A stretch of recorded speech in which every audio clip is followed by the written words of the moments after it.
Okay, I am back. Took a little break there for a couple hours. See, I was talking about the destroyer. Let's see, what did I talk about here?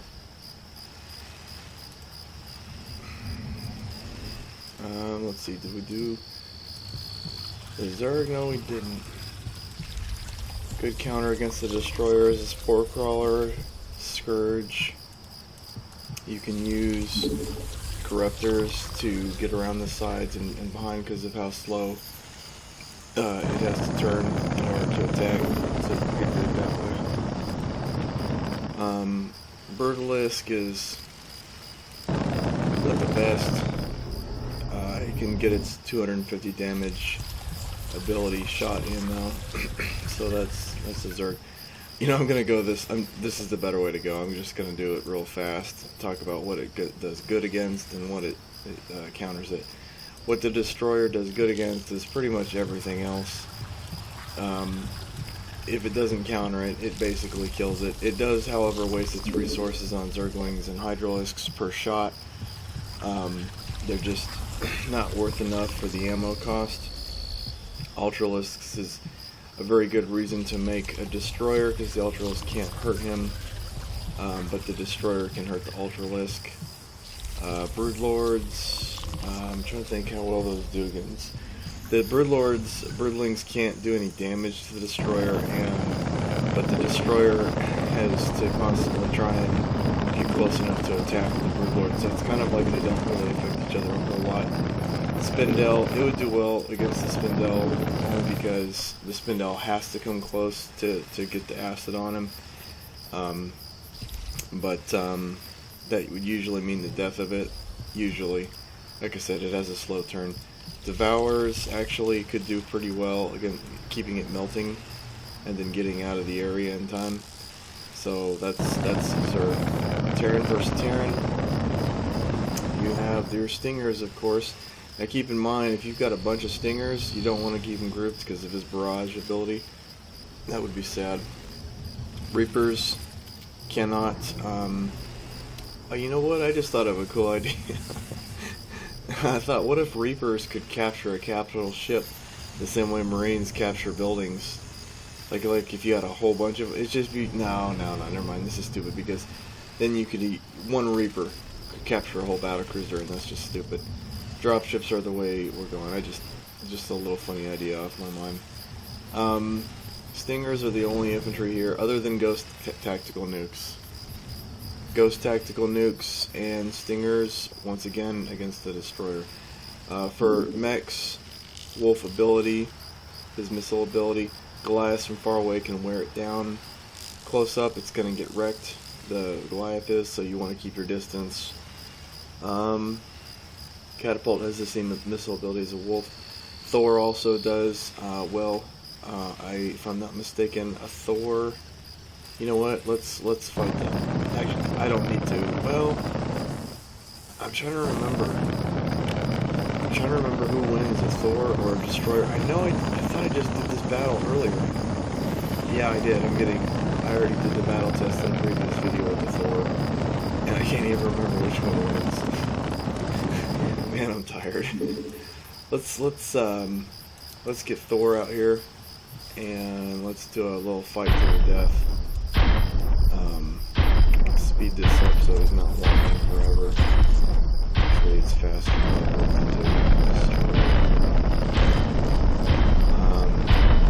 Still got those guys out there. Alright.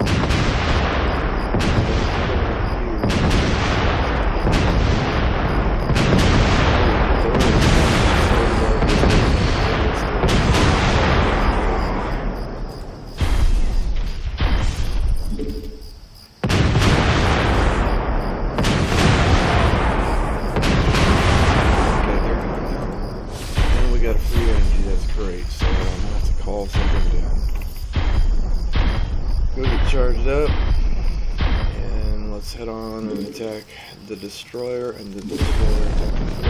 The Thor costs more than the Destroyer. Oh wait, no, they don't. They're about the same cost. So just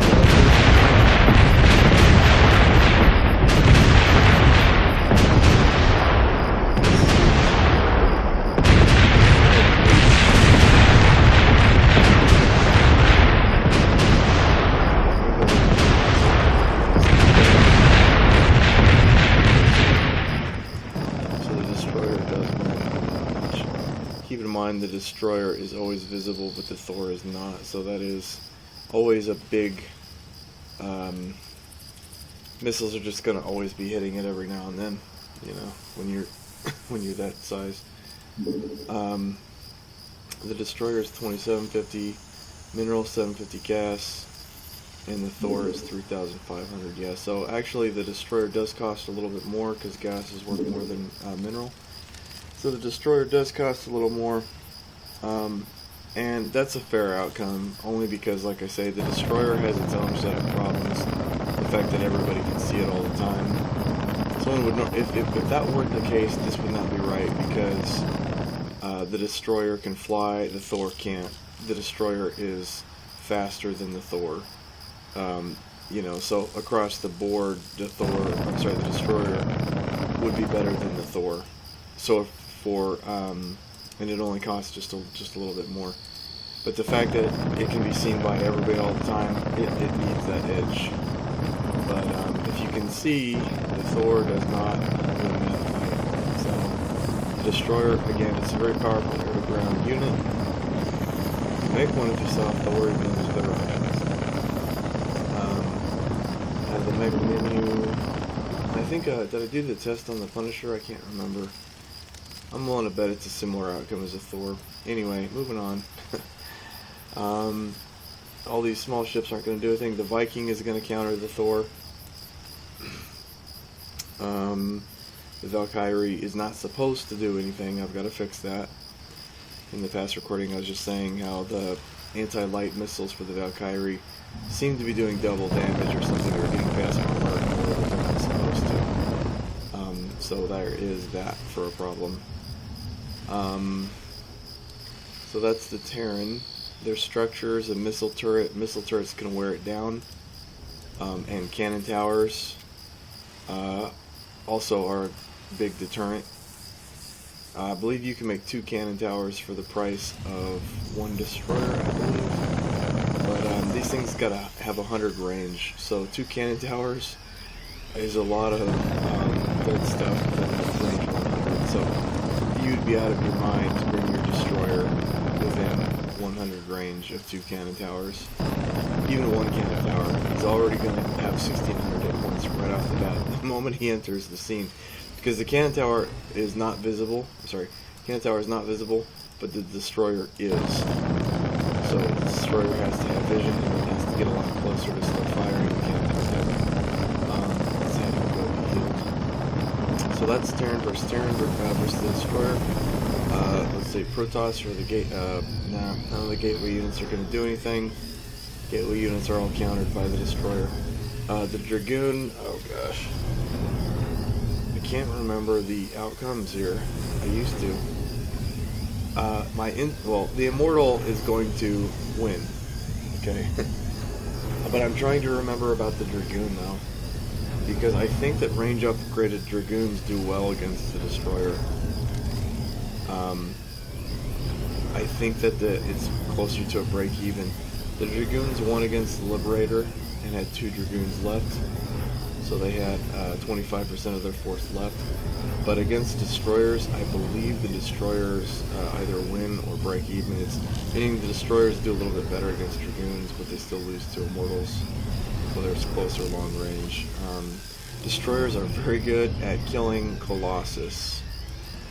That cannon, that air-to-air cannon that they have that just starts going off on air targets is very effective at just taking down a Colossus quickly. Obviously Reavers don't stand a chance. They're good. A destroyer is a good unit to use against like a bunch of Reavers. The Scout, his guns don't do anything, but his missiles can wear a destroyer down. The Phoenix, however, a bunch of Phoenix, just like against the Liberator, can get in and just rip it to pieces by just shoot, move, and keeps away from the front of the destroyer. So there is that. Corsair, his damage won't do anything to the destroyer. Tempest will get wrecked by a destroyer. It's already done only. Void Ray wrecked by a destroyer. Carrier.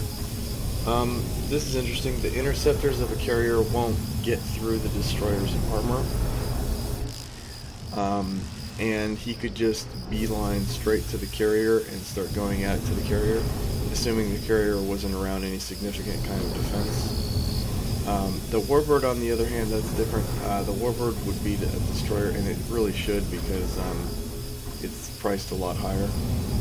It's about almost twice the price. So that's the real question, though. Would 2 destroyers be able to beat a Warbird? I need to battle test that later. It'll be actually close. The destroyer's guns are really good against air targets. They really are. The destroyer is a gun-only capital ship, no special abilities. I mean, other than its guns, its barrage. Again, guns. It's just guns. There's no missiles, there's nothing fancy, it's just guns. The Arbiter can stasis him. Other than that, the Arbiter is obviously not as... The Arbiter is an anti-missile type of unit with its time distortion field. A mothership is actually vulnerable to a pack of destroyers. A mothership is meant for clearing out large sections of land. Its weapons, however, are very weak in terms of air-to-air, fighting against other air units, other capital ships. So actually a mothership would be afraid of seeing some destroyers out there. So that is that. A Monolith is also a good, it'll do it. It only takes, well, the Monolith is doing 1,000 damage to the destroyer per shot. The armor of 7 might leave it at 14 health after 2 shots. I don't actually, you know what? I don't think that's how it works. Let me do 1 shot here just to check. I think it bypassed. So it doesn't have that stupid leftover of like 7 health, which is so stupid. So 2 Monolith shots will kill a destroyer. So there it is. A Monolith is a great way, and that's every 20 seconds. So the first shot, range 80 or 100 depending on your upgrade. The first shot, the destroyer is already half health. Second shot finishes it off. So a Monolith is a great way of keeping destroyers out of an area. So that looks like Protoss. Photon Cannons, I didn't mention the cannon. So the cannon's range is 20, and the cannon range on this is also 20. The problem with the Photon Cannons is if you've got like 8 of them, he only has to fight like 1 or 2 at a time. Meaning the Photon Cannons, unlike a group of Dragoons, can't just all start attacking him at the same time. He just basically one-on-ones a Photon Cannon 1 at a time. So, what I'm getting at is the destroyer gets through the Photon Cannons pretty well, but it does cost him. I mean, every time he comes up to 1-1, he's taking his Photon Cannon. So, that Prisma Cannons get wasted by destroyers. They have half the range, and their damage is 9, while his armor right here is 7, so they don't even do much to him anyway. So, there is that. As for units like Archons, or, I haven't even talked about Archons or Dark Archons. Shoot. A Dark Archon is so a Dark Archon has mind control. And the way that works like with a capital ship is he's symbolically taking control of the captain. The captain and his XO, whatever you want to say. He's taking control of the people who are in charge of the capital ship. So a Dark Archon, but the Dark Archon has to be mind control is range 1. He has to be right next to the unit to take control of it. So a Dark Archon would literally have to be right underneath a battle cruiser or destroyer to take control of him. And sometimes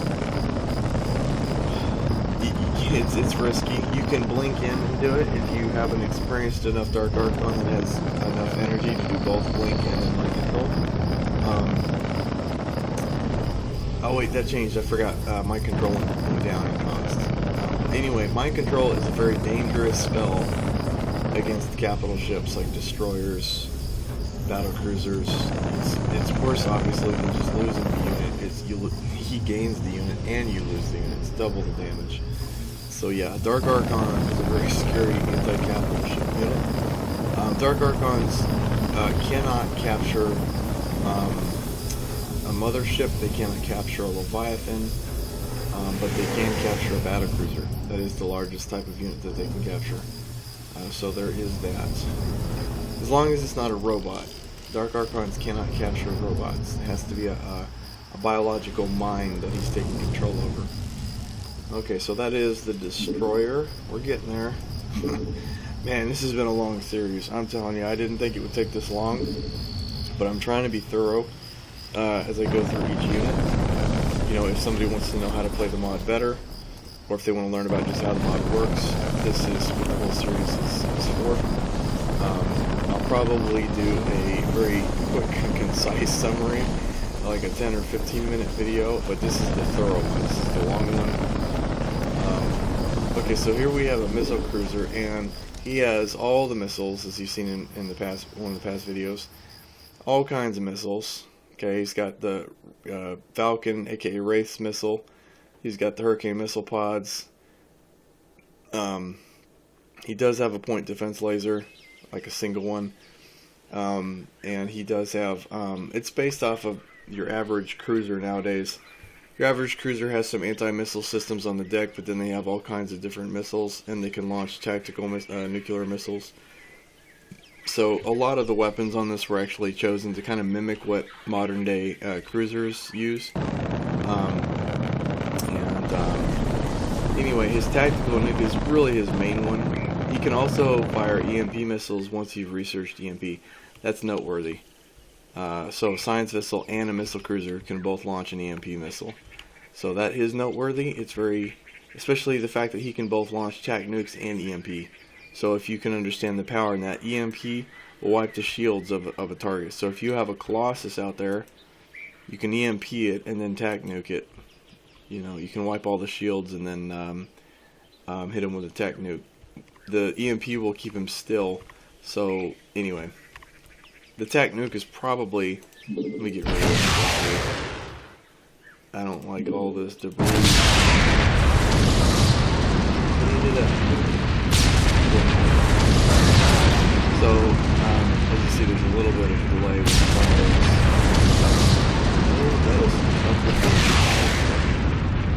Debris. Is there more than, are you kidding me? I think there's 2 sets of debris there. Please kill that debris.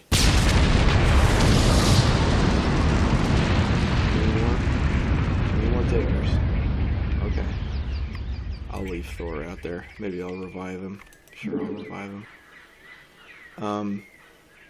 The Missile Cruiser is a strange unit in that it is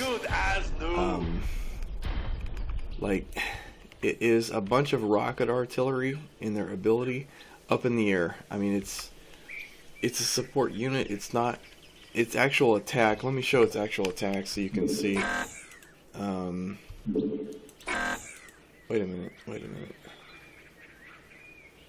Why are you not letting me, oh yeah, not its actual attack. There's this missile salvo that's like range 35 or something like that. Where it fires a barrage of missiles. Similar to like what the Banshee does, but you see it as a very fast cooldown. So, I mean, it could just, it does one salvo. Basically, you can fire it almost right after the other one gets done. You can fire that. So this is kind of like, even though it's an ability, it's kind of like his attack for close range. It does cost 10 gas each. It does cost 50 energy each. So, I mean, he's using a lot of ammo to do this, but each of those rockets is like 100 damage. So as you can see, I mean, he can still do his share of damage at close range, but he's really a siege capital ship. Let's do a quick run through of units. You know what? I almost don't want to for the Missile Cruiser because it's kind of. I think by this point you have seen the pattern. Like a torpedo frigate will kill it. A Monolith will kill it if it gets in range, but because it doesn't have to get in range, it's not really threatened by the Monolith. Let's see though for Terran units. A Viking will kill it. A pack of Vikings will kill it. It would take, what, 3, 750, 15. Yeah, he's got 3,000 hit points. Yeah, it would take like 5 TAC nukes from a Ghost to take him down, so that's not a practical option. For Zerg, Spore Crawlers, again, he's got unlimited range for some of his abilities, so I can't just say that a unit does or doesn't counter this one because it's different. It all depends. It depends on if he's going to get close enough to try to use the short range ability. Then yes, Spore Crawlers will do well against it. but he could just keep it back at his base and just use the longer range ability. So it all depends on how the player uses the Missile Cruiser. And like I say, Scourge will take him out. Spore Crawlers if he gets closer. For Terrans, Vikings getting in and dropping torpedoes and getting out is fine. A torpedo cruiser, a torpedo frigate is also a good option, because a missile cruiser costs more than a torpedo frigate. 1,000, 2,000. Oh no, he doesn't. That did change, didn't it? This video. Oh my gosh. Well, this is why I'm doing this video, so at least I can know everything has been straightened out. Anyway. So, oh man. I just say, because a missile cruiser costs more than a torpedo frigate. Oh, and no it doesn't. Never mind. I'm going to have to look at these prices here after this video.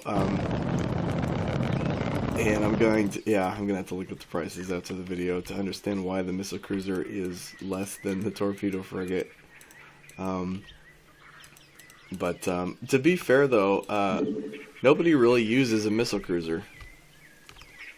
They don't use it, and it's not a bad unit. Its tactical missile can be very, I mean, it's like a lazy man's Ghost. I mean, if you're tired of trying to get Ghosts to go drop one tac nuke, you can just pay almost double the price in gas to just launch one straight at a target. I mean, tac nukes right here, 300 gas. You gotta understand that means anything on the map at any range that's worth more than 300 gas, you know, from an Ultralisk to a Thor to you name it. I mean, he can just take it off the map if he wants. Now, granted, it's going to cost him usually 2 tac nukes to do it, but it's still 600 gas to take off a unit that's like 2,000 resources or more worth. You're getting a little bit of a deal. But anyway, let's look at Protoss real quick. Nothing really, other than a Dark Archon, is really a threat to a missile cruiser. The Monolith, like I said, it can just stay out of range of the Monolith, so the Monolith might not really help you much. If I was Protoss and the enemy was going missile cruiser and he knew how to use it, a pack of Phoenix is always an option. Make 6 to 12 Phoenix and go in and just tear them to pieces, assuming he's not hovering over a bunch of anti-air. That's different than this is why the missile cruiser is awkward, because it is the most ranged of all the capital ships. It is the most ranged of all the capital ships.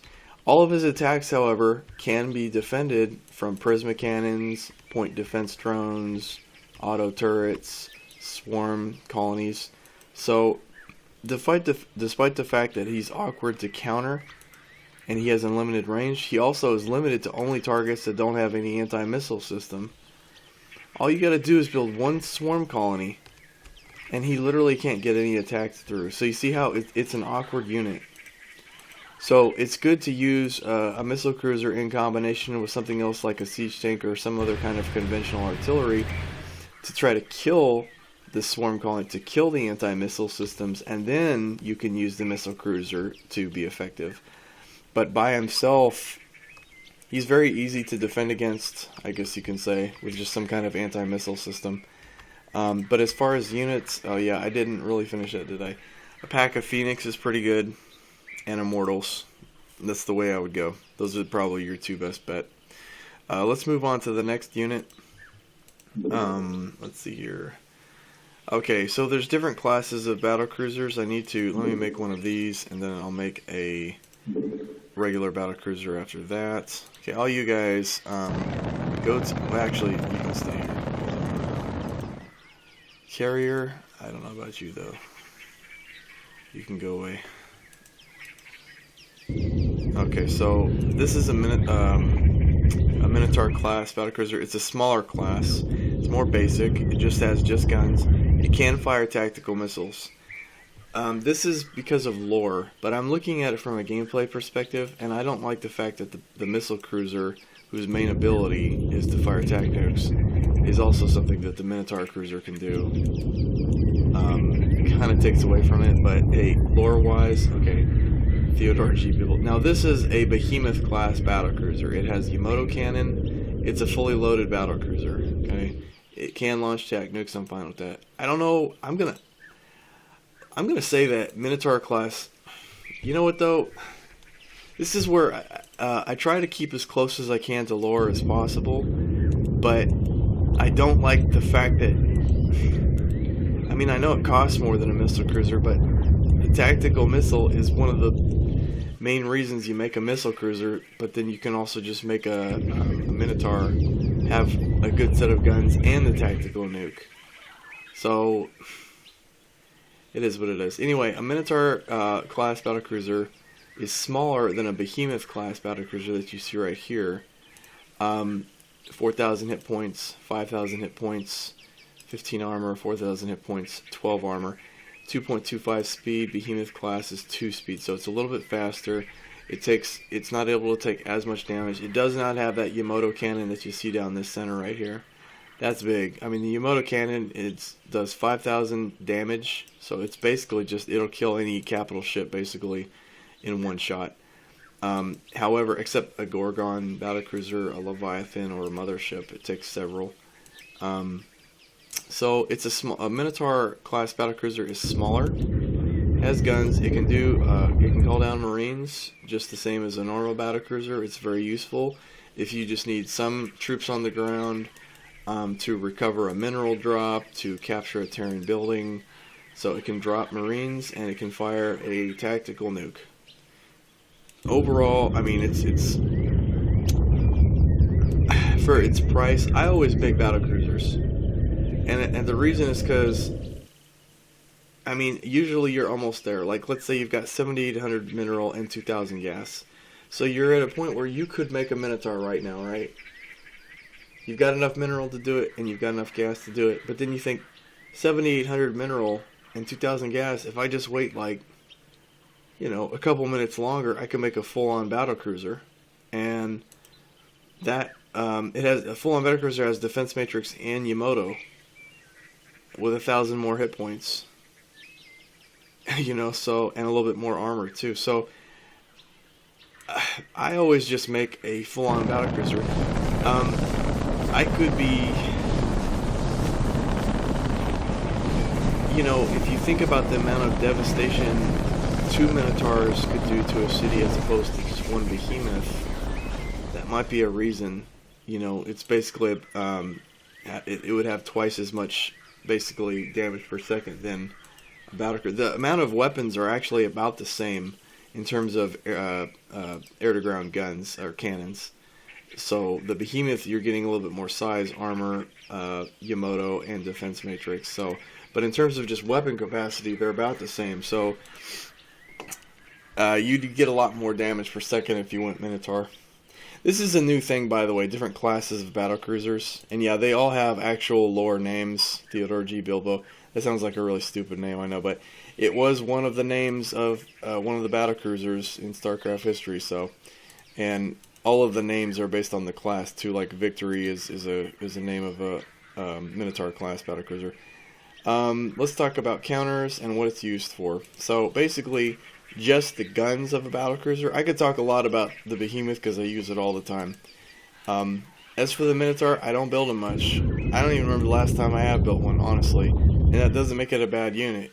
Maybe I just haven't discovered it yet. Maybe I just, you know, it's great if you use it with like a certain unit or a certain kind of tactic that makes up for its lack of Yamato, but or defense matrix. What was I saying? Maybe, oh, there you go. See, like, there's the difference. So you could have a missile cruiser and a Minotaur, or you could have a missile cruiser and a torpedo frigate. You see what I'm saying? So for the same price difference, you can get one of these other capital ships as well as a Minotaur. So a torpedo frigate and a Minotaur, is that better than one Behemoth battlecruiser? That depends. I mean, Yamato is pretty important. Okay, so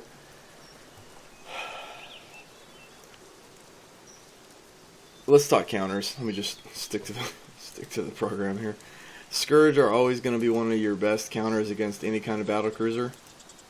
Even though they do have some guns to try to shoot some of the Scourge down before they get to them, Scourge are just a really good counter to a battle cruiser, period. Corruptors just don't usually do enough damage to get through that armor, even though they can avoid a lot of the guns. Spore Crawlers are also a good form of defense at keeping out battle cruisers, and the reason is because the Photon Cannon, which requires 100 mineral to fire. Oh, you know what? That was supposed to be removed, I think. I'm pretty sure that was supposed to be removed. I gotta make a note of this here because there is an issue. Well, the reason why I believe it was kept is so that a battle cruiser requires you to still have some kind of working base in order to keep it functional.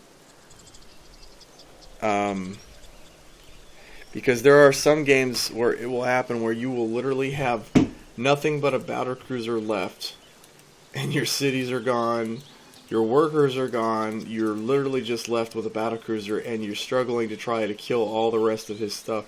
A battle cruiser also, by the way, will prevent defeat. So normally, and I never mentioned this before, normally as long as you kill all of your enemy's factories, his command center, his starport, anything that makes units, if you kill all of his factories, he dies, you win. He's eliminated.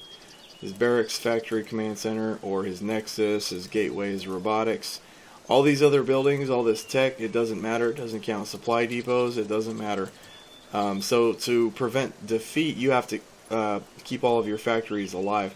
However, there are some units like a Leviathan, a battlecruiser, a mothership, where if you've still got it, the logic behind it is you still have a chance of beating him. You've still got a powerful enough piece on the board, you can still beat him. But it is not easy with this, when you have no income and you have just a battlecruiser. It is not easy. There have been some really frustrating games that I've played where I've like, man, I might be able to pull this off. And then against like Zerg AI, and they just keep growing back faster than you can kill them with your battlecruiser, and it's just sad. So there's that. But counters, yeah, Zerg, Spore Crawler is a good defense, Scourge, keep it simple. For Terrans, Canon Tower is pretty good. Vikings are also a good counter. Bombing it from afar, and they can't even shoot back, so I shouldn't say it's a good counter. A Viking is a great counter for a Minotaur class battlecruiser, even for a regular battlecruiser. Viking is a good way to go. Torpedo frigate is probably, even though it's more expensive, is definitely a great way to go. They are helpless. Now, to be fair, there is the chance of being emoted, but like I said, it's hard. He'd have to stay within the scan range. Can infantry do anything? No. I say that, but I think then there's that stinger, right? Then there's that stinger. I'm going to have to figure out a way to get it so that stingers can't hurt capital ships and yet still keep the same amount of damage. Why do I say that? Because the stingers are they're meant to shoot things within a couple kilometers away, like vehicles, tanks, gunships, light aircraft, that kind of stuff. They're not meant to shoot at a capital ship up in orbit. They're just not. One way I could do this, and it won't work, never mind, was to make the projectile time out. But then I thought, nope, then it won't work for the range. I'm going to have to figure out some way to get stingers from being all-powerful against a capital ship. Because right now, as it stands, it wouldn't surprise me if somebody made 40 stingers, and 40 stingers does 2,400 damage. So it would bring the Minotaur to half health, and then, his cannons would quickly kill that cluster. Since the range is about the same. But I'm just saying stingers could do a lot of damage to a capital ship. They are a very cost-efficient unit, That's what makes them such a strong counter, is how cheap they are for what they do. Yeah, but that's reality. That's modern warfare. One soldier carrying a powerful enough rocket launcher can actually kill a very expensive vehicle, a tank, a gunship, and even an aircraft if he's lucky enough and he's able to get the angle. So it's realistic. Now the Stinger is very easy to kill and very slow. So, although it's very cost efficient, it can't be everywhere at all places like a Valkyrie or something can. But in terms of counters, I'm pretty sure the Stingers probably do something to it. I'm not even going to try and play that off. The Ghost, you could drop tactical nukes on it to try to chip away at it, but you're going to have to be shooting a lot of them. As far as mechs go, the Thor would most likely lose. I'm pretty sure it does. Assuming the battlecruiser has charge. Now, if the battlecruiser is drained and it's charging up its gun still, then the Thor has the edge. But see, the battlecruiser has speed and it can fly. It could just fly away. The Thor does have his 50 range missile ability, though. So there is that. Come here, Thor. If I'm going to talk about you, you might as well be in the picture. He does have his missile pod ability right here. As you can see, he has good range on that. He's got about 50, I believe that's 50 range. So, I mean, he can start to pummel the battlecruiser from far away. 30 hit points, or 300 hit points, as you can see, means more than a dozen volleys, so it'd be a while. But it is something. It's better than nothing. But if it came to a close-up battle, the Thor does outrange the battlecruiser by 5 with his cannons. But the battlecruiser is just going to be putting out... now this is times 6 for a Minotaur. For the ATS laser battery. Yeah, 6. It says attack 6. So you have it right there. Less than every second, it's shooting 6 plasma bolts at 50 damage each. Okay, so 300 damage almost every second, less than a second. Okay, at range 20, 300 damage, about 300. What is that? 330 damage a second. At, 0.9, yeah. 330 damage a second, and a Thor is only doing 120. Oh no, Thor is only doing 60 damage a second. So Thor's doing 60 damage a second at a little under 2,000 hit points. And for twice the amount of hit points, he's doing 320 damage per second. So, that's what I thought. I mean, the battlecruiser is one of the most deadly units when it's fully charged over an area.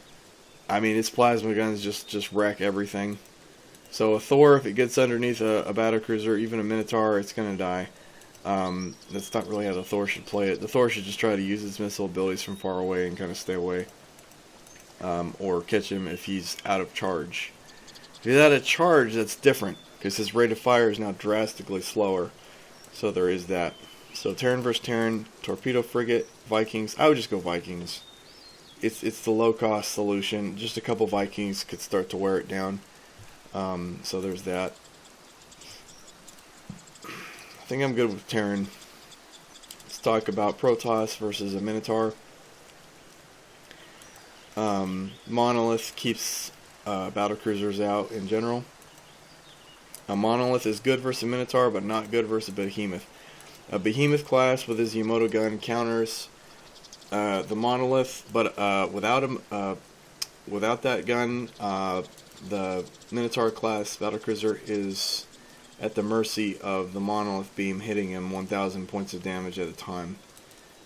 So Monolith is a pretty good way of keeping Minotaurs out. Immortals are a good bet. Immortals are not only a good bet, they're probably your best bet. Their missiles can wear down the battlecruiser from far away, and close up, the battlecruiser's damage, which is normally 50, is now reduced to 10 every single hit. So you would need many immortals. Don't think you're going to build one immortal and you're going to counter a battlecruiser. You would need several, at least several immortals. To deal with a battlecruiser in a gun battle. You can build also a lot of immortals and just always keep them at a distance and wear it down. You'd be surprised. He has to have a lot of ravens out there repairing him to keep up with the constant missiles hitting him. And you can get to a point where if you've got like 5 or more mortals or scouts just constantly dumping their missiles on the battlecruiser, it's kind of sad when you're the battlecruiser player and you're like having to accept the fact that you cannot keep up with this amount of damage, and you are going to slowly lose your battlecruiser, and you just do everything you can. You try to throw up point defense missile or point defense systems. You do everything, and it's like you realize you're going to lose it. There's just too many missiles coming out. It's just raining missiles by that point in the game. So the Immortal is a good option versus a battlecruiser, either one. Scout is only good for its missiles. Its guns won't do anything. You could spam scouts. That's another option. You could, which is similar to Immortal. It's obviously its advantage is that you can keep all your scouts together on one part of the map to avoid anti-missile systems. Immortals, because they're slow and you have to transport them around, it's not exactly as easy. Phoenix actually, believe it or not, would be still surprisingly good against the battlecruiser because their attack bypasses armor. So that 10 damage every 0.62 seconds. So you can build a lot of Phoenix, just build like a dozen Phoenix, and you're still paying less than his battlecruiser, and just melt that battlecruiser. Now, the battlecruisers now do have some smaller anti-small weapons, like a Wraith. The Wraith attack, battlecruisers now have those now too. It's not just the big red plasma, they've got other weapons too. So, I mean, they would be able to shoot back at some of these Phoenix while they're just tormenting the battlecruiser, but for the most part, though, you'd be getting some value out of the Phoenix, because, again, his attack bypasses armor. Now, I've said that, but I want to check. Yep, 80, 60, okay, yeah, yep, it's bypassing, stop.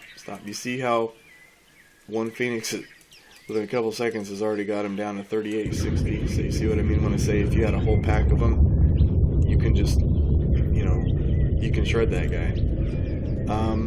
And that is going to be a thing in this, by the way. Capital ships are going to be able to collide with each other, even friendly capital ships. So clumsy players or suicidal players, like if okay, let's say for example, your battlecruiser is down to 500 hit points and his is like brand new, just came out of the starport, right? The funny part is you can crash into him and do just as much damage as if your battlecruiser was fully at full health.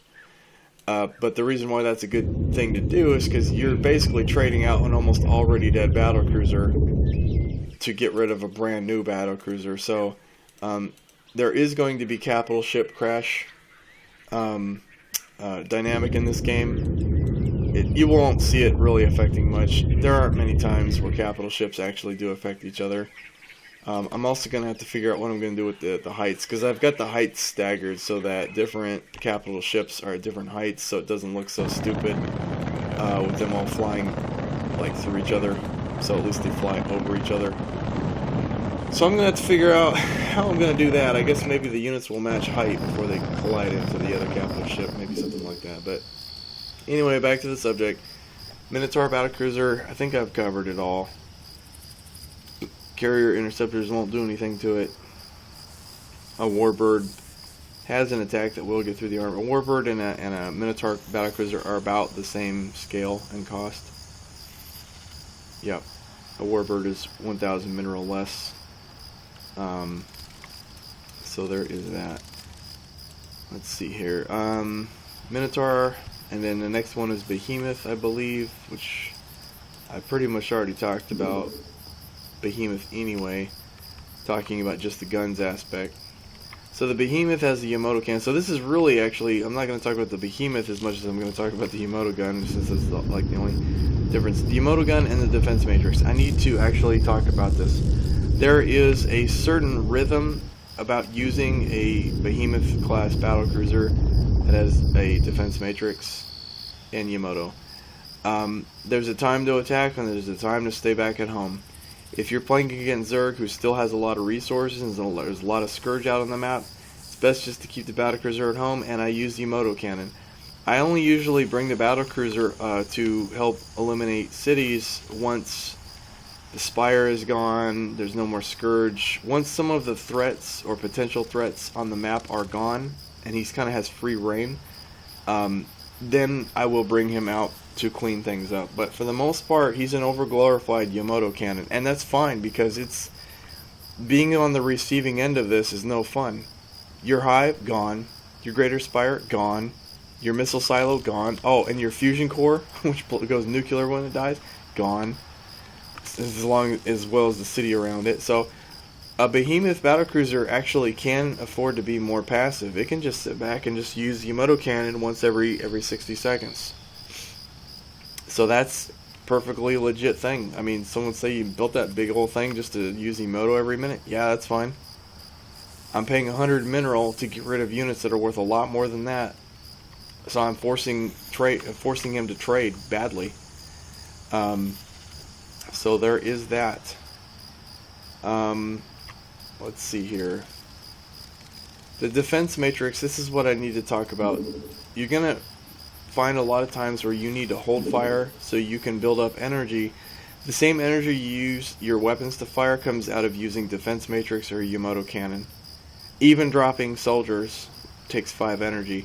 So there's going to be a time when you come to 0, let's say you're hovering over an enemy base and you come to 0 energy and you're slowly starting to recharge back. And every now, if you don't have hold fire on, you're just going to see a random plasma beam being fired every now and then. But it's a lot slower than when you're fully charged. And you won't have that 75 energy you need for defense matrix. What I like to do is I like to keep at least 75 energy. If I don't have defense matrix already activated, I like to keep at least 75 energy available. Why? Especially against Zerg. Because you're just happily killing things like battlecruisers do, and then all of a sudden you see a bunch of Scourge coming your way. Say you see like 16 Scourge. They do 125 damage each. Okay, so that's like almost 2,000 damage coming your way. Let's say you're down to 3,000 health or something like that, right? Because you've been doing a lot of fighting and stuff. Had some spore crawlers hit you. Okay, so you're looking at almost a sunk battleship, sunk battlecruiser. And what's your salvation? Defense matrix. Boom. 2,000 extra shields right there. It only lasts 30 seconds, but boom. So you have to manage how much you use your weapons and how much you leave alone for defense matrix. If I'm flying over enemy cities, just because of the cost of repairing... Hold on.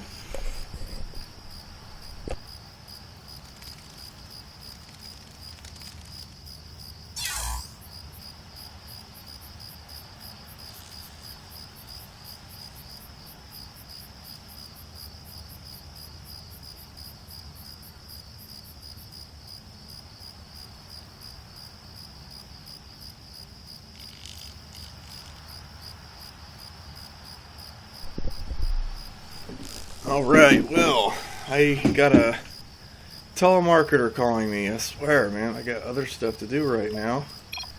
Like finish talking about defense matrix tactics and Yamato cannon. Come on, guys. Alright.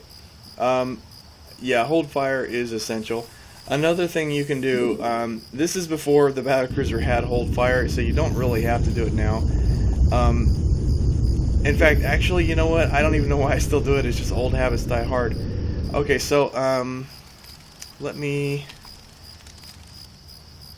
Okay, so here's the thing. If you're moving around with weapons free on, the battlecruiser cannons are just going to attack. See, this circle right here? This allows you to see the battlecruiser's range. Everything within this circle, he will shoot at. So, basically... Make sure I'm still recording again. Yeah, okay. While you're moving to an enemy target, say you want to go to this, right? As you're moving, you're shooting, and as you're shooting, you're losing energy. By the time you get there, you might have 0 energy. You've got nothing left to shoot now, and you're just dripping out plasma, as opposed to dumping it out. And so, a way around that is hold fire. The reason I don't like hold fire is I believe it tells all of its weapons to not fire, even its air-to-air weapons like to shoot at Scourge. What I like to do instead is I like to say attack. I hit the A key for attack. Okay? I know you can't see my keyboard. I hit this button right here, A key, and then I said attack this, and then I'll say attack this, and I'll queue up the 3 targets I want, and then somewhere else. And now it will not shoot anything except that. So it's kind of like hold fire without having to hold fire, and its air-to-air weapon will still work. So that's the advantage. If I'm not mistaken, hold fire will cause even the air-to-air weapon to not shoot. So hold fire, I only do this if I'm at 0 energy and I'm taking damage and I just need to get out. And the top priority is getting shields. That's when I put hold fire on. I don't even care. But normally I will actually queue up targets with the right mouse button. And that's it. I will ignore what I usually do. The tactics I use with battlecruisers. See, it doesn't have enough energy to kill everything. And the reason for that is so you still have a need for other things like infantry. Battlecruisers can fly over a city and they can just take out like this, and then move on. Okay? You don't want to kill everything, it's a waste of energy. It takes too long for your energy to come back.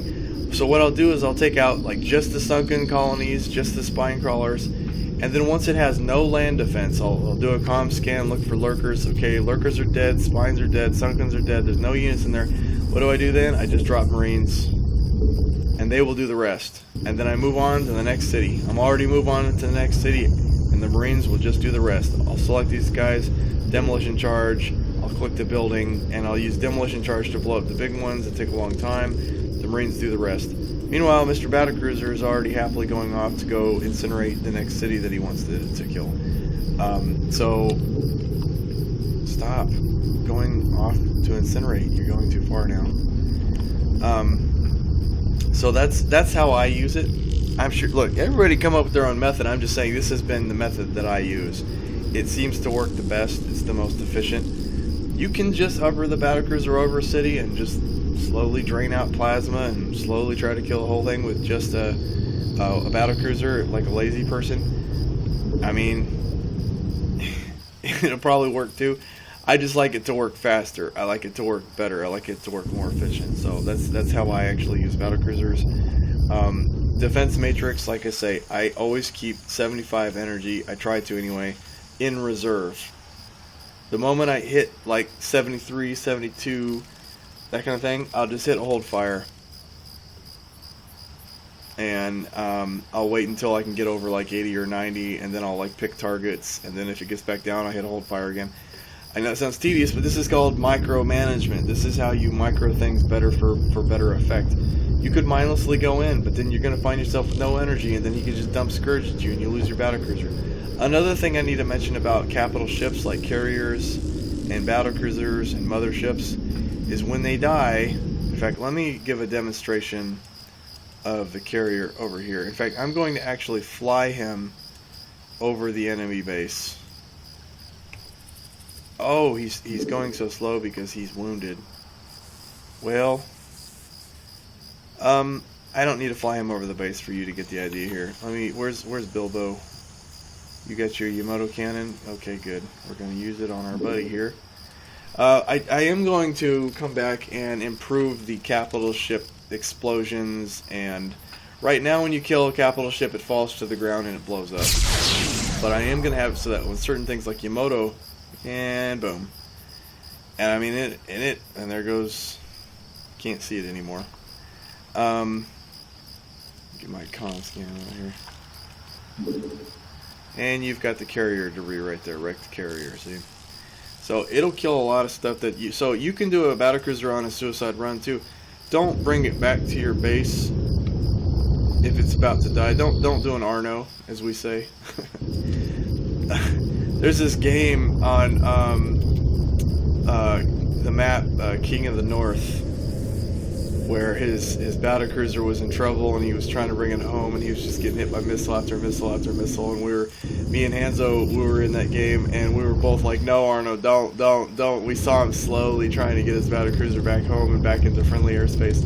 We're like, don't, and he flew his battlecruiser slowly over. I had 5 siege tanks in this nice tank position, had all kind of anti-missiles going. All the depots were set up just right. My gas expansion, 5 tanks. They were just killing it on that map, killing so many things of value.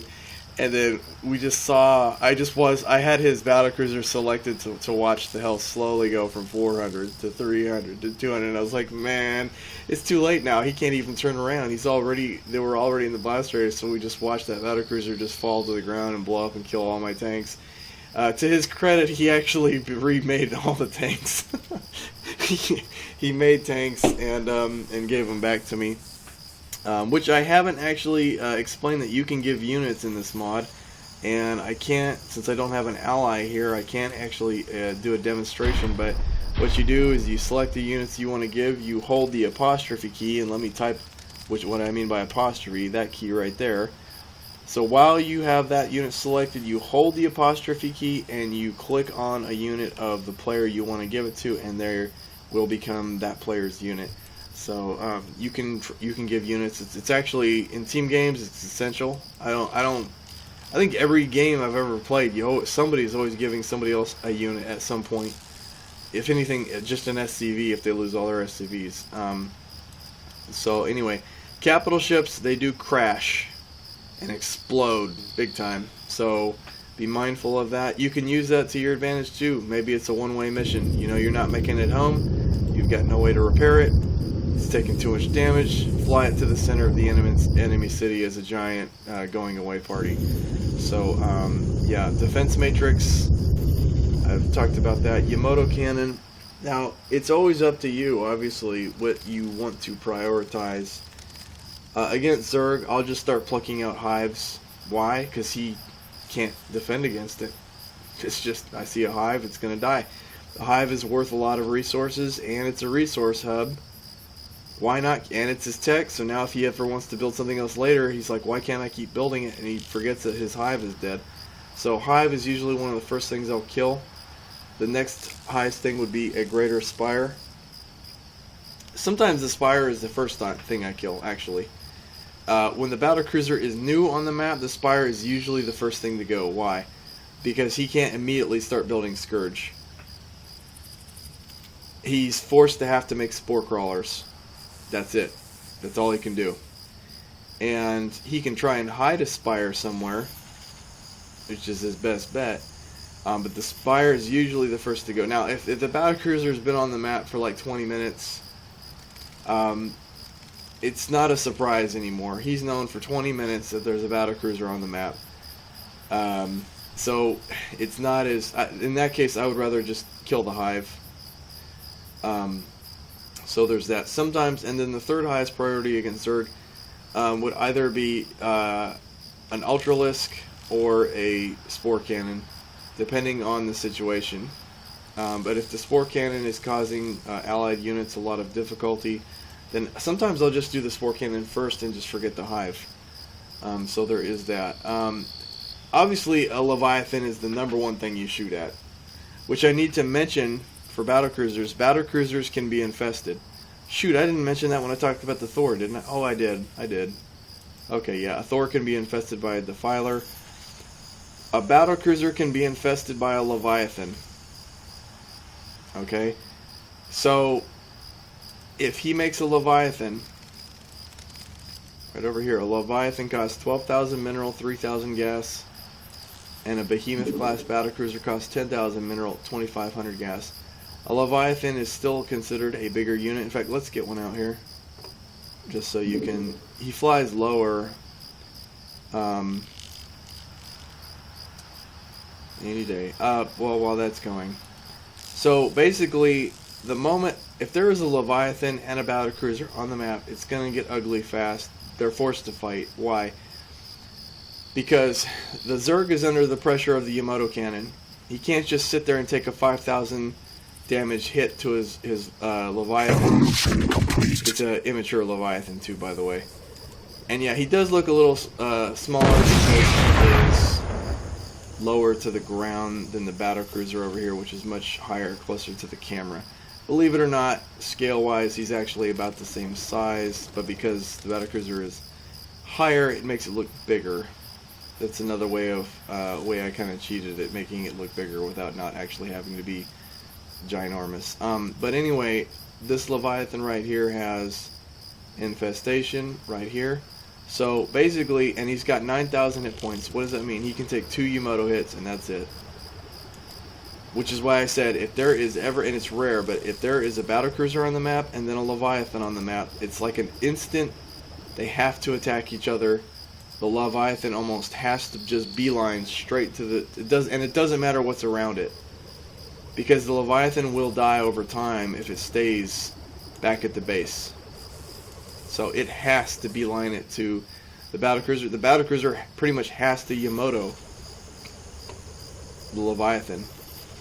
If the Leviathan makes it right Your up, forces are under attack. It can infest the battlecruiser. Then the Leviathan has an infested battlecruiser now on his side. So there is that. So yeah, this is a Leviathan. It is the super unit for the Zerg. It's a baby Leviathan.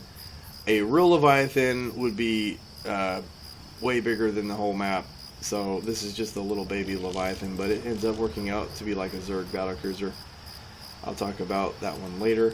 So that is the Yamoto cannon, and yes, a battlecruiser can be infested. So there is that. Let's see, what else do we have here?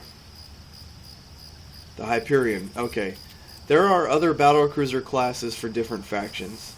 But right now, I'm regular Terran. So, I can make a Hyperion. The Imperial Terrans can make a Gorgon class battlecruiser, which is like a battlecruiser without Yamoto, but it has 15,000 hit points and a lot more guns. So the Gorgon is a big, slow beast, and it's much bigger too. The model is much bigger. Different, Yamojans have, it's like this Mariah class, if I'm not mistaken. Okay, this is the Hyperion. This is a bad boy right here. His model just looks so slick. Look at this thing. Looks like he's in a Tron movie.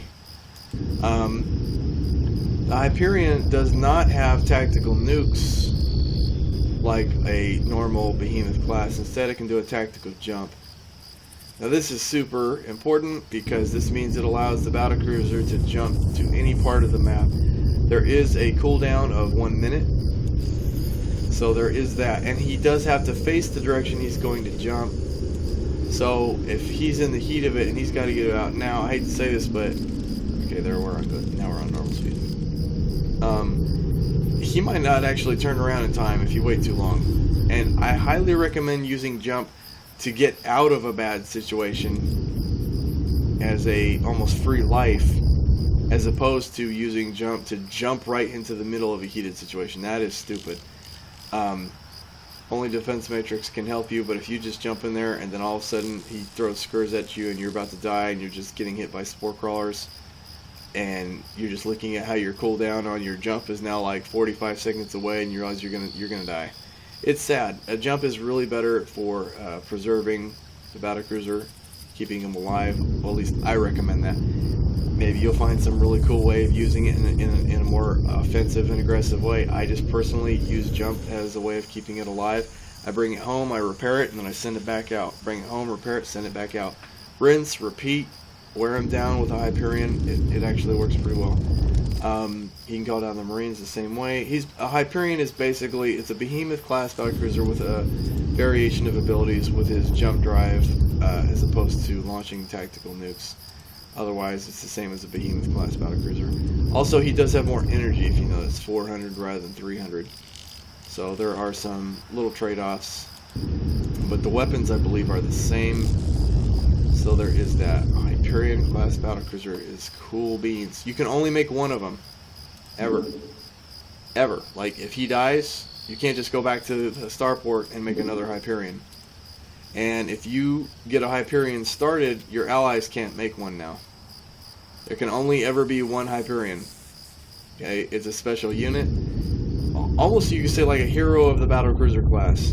And once it's been made, it can never be made again. Once you start making it, your allies can't make it. So the first one to make it is the only one to ever get it, basically. So that is something to consider. And then your allies are then forced to only make just a regular battlecruiser. Well, just so sad. We've covered all the capital ships, thank heavens. There's one more thing I do need to build.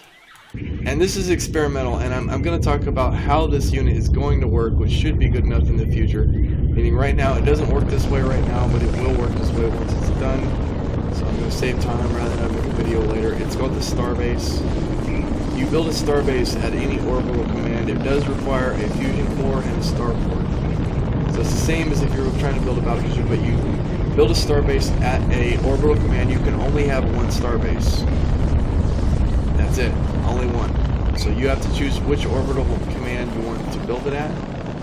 And we're going to get this going so you can see it. Get these guys out of here, out of the way. Usually you want to build it. You can use it as a defensive unit. Its weapons are not final. It's going to build interceptors for Terrans. It doesn't move. It's a big Starbase. It's hard to kill. It doesn't move. It has some weapons, and it's going to build interceptors, kind of like a Protoss carrier, only with a lot more hit points, and it doesn't move. So, yeah. And there it is. You actually don't even get to see it so much. You can zoom out some more with Shift Tab. Here we go. This is a Starbase, and yes, I did scale it, as you can see, compared to the other capitals, so that it is more believable in its size. Okay, it's big, big sucker. Okay, let's get rid of this debris here. It has railguns. It used the rail cannon array. Used to be ridiculous. It has a 100 range railgun. Okay. It used to be like 10 times as fast. It was ridiculous. Basically, it's been timed so that as the next section of Starbase rotates, it then fires from there. In fact, let me see if I can't get the camera on it so that it'll show where it fires from. Yeah. It fires from out these little outlets if you look at the model. And so I try to get it so that it's timed so that basically when it rotates, that's when it fires. It does have a flat gun for air units like Mutilusks, that kind of stuff. It can launch the same set of torpedoes. In fact, let's send you out there for target practice. It can launch. Oh, that's not good. How it rotated like that. I'm gonna have to change. Oh, and the missiles came from the. Okay, I gotta write that as a note. Starbase. Salvo. I'll know what that means. But it can launch the same set of torpedoes that a torpedo. All those torpedoes go flying out. Whee! Okay. Those torpedoes are seriously clumsy. Look at them. It's amazing they hit anything. They still missed some of them. That's crazy. Look at that one. He just lost the will to die. He's just an explorer of the universe now. Brave little torpedo. Finding his way in life. Where did it go? There it goes. Is he going to come back and accomplish his mission? No, he's not. He's a traitor. Okay. Anyway, the Starbase has that as an ability. It's still a good... I mean, it's a good ability. It's the same thing as what you get with the torpedo frigate. 20,000 hit points. Right there, 20,000 hit points. Okay, so Leviathan at 9,000, Behemoth class battlecruiser at 5,000. It's got 4 times the hit point strength as a battlecruiser. It can take 5 Yamato blasts. So as you can see, it's like a giant. It's just a big carrier / defense monolith. I don't even know what you want to call it.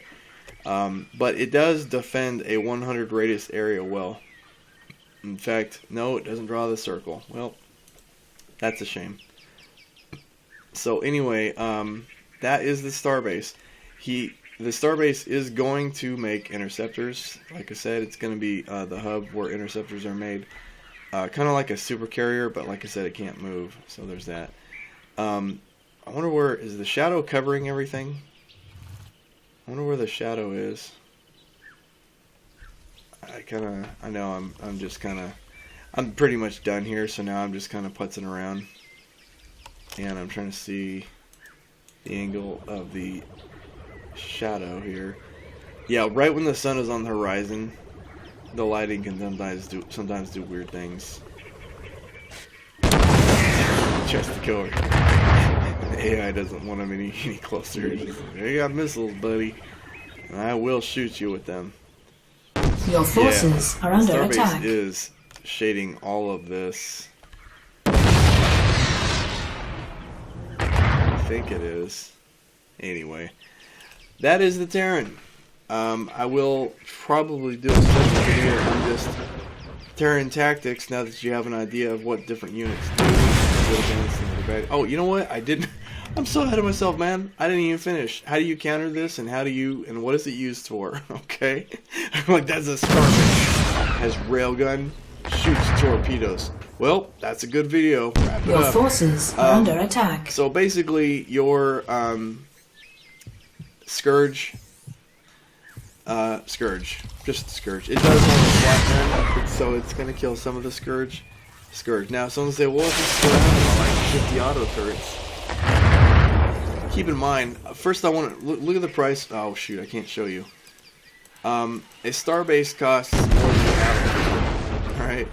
Which basically means you could say if you have the same resources and time to make a Leviathan.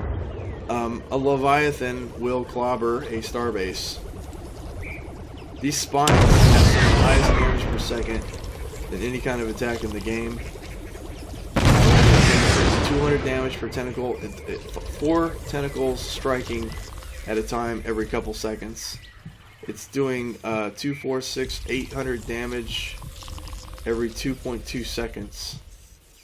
So you're looking at almost a 400 damage per second unit right here. It's tentacles, and plus it does not factor in its radius.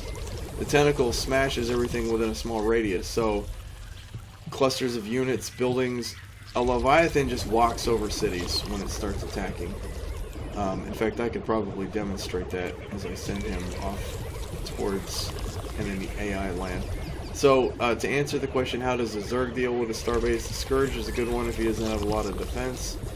And if he does, even if he doesn't, you could actually...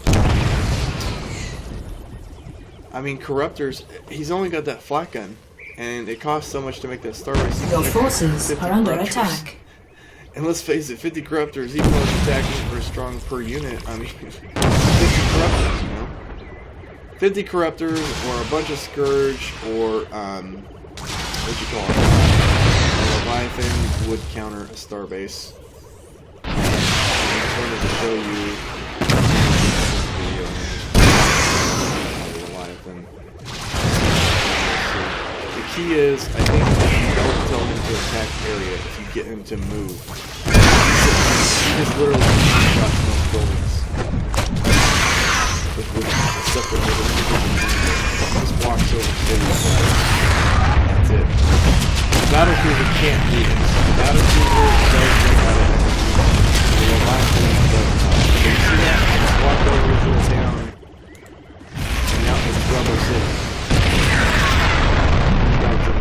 Now Leviathan didn't lose any energy doing that, so that's what I'm talking about here. Okay. Your forces are under attack. Okay. It's all the Starbase shadow right there, it looks like. Yep. For Zerg, Scourge, a crap ton of Corruptors, a Leviathan, any one of these options is good. Your forces are under attack. A Starbase. Let's see here. For Terran versus Terran, a torpedo frigate, definitely. Volleys will take out the Starbase. A Miso cannon from a battle cruiser will wear it down. Money. A Yamato cannon for a battle cruiser. Let's see what else, if there's any smaller. A bunch of Vikings.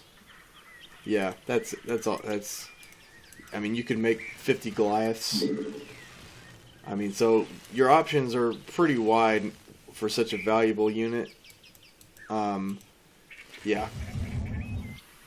The Canon Tower, I guess if you wanted to build 1 or 2 Canon Towers within range of it, it's going to be under railgun fire though.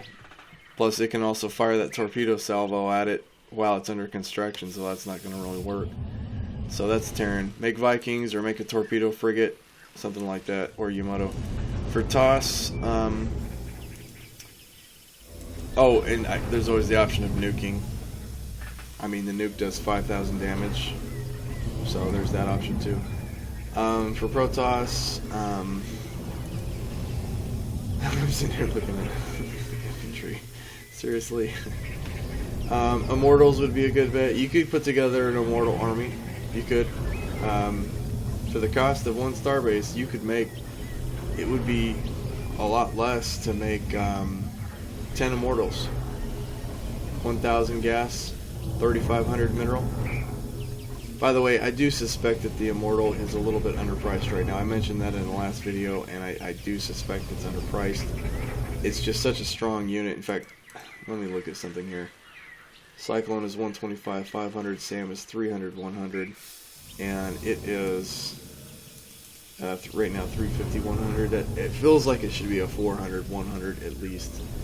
Anyway, you can make a bunch of immortals and missile the Starbase down. That's a pretty simple solution. The other option is a bunch of Phoenix. I mean, you could make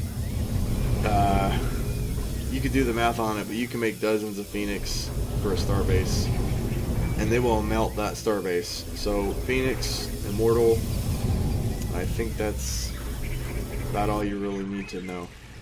I'm getting tired. I've been doing this thing now for too long, so I'm going to call it for this video. And that is the capital ship overview for the Terrans. Next video, I'm going to probably start the Zerg, and then after that, actually, no, next video I'm going to do Protoss, and then I'm going to leave Zerg for last, just because Protoss are more similar to Terran than they are to Zerg in a lot of their units.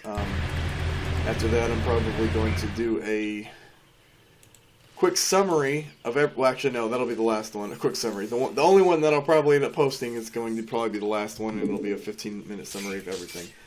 I am going to do a video also on basic tactics and stuff. I did, like, for example, give demonstrations on how to use firestorms better, but I want to talk about how to use different combinations of units in different kind of situations and that sort of thing. So there is actually going to be more of a tactical guide set of videos, but this is just kind of going over each of the units, and so you can get an idea for what they're used for and what threatens them. So that's the end of this one. Until next time.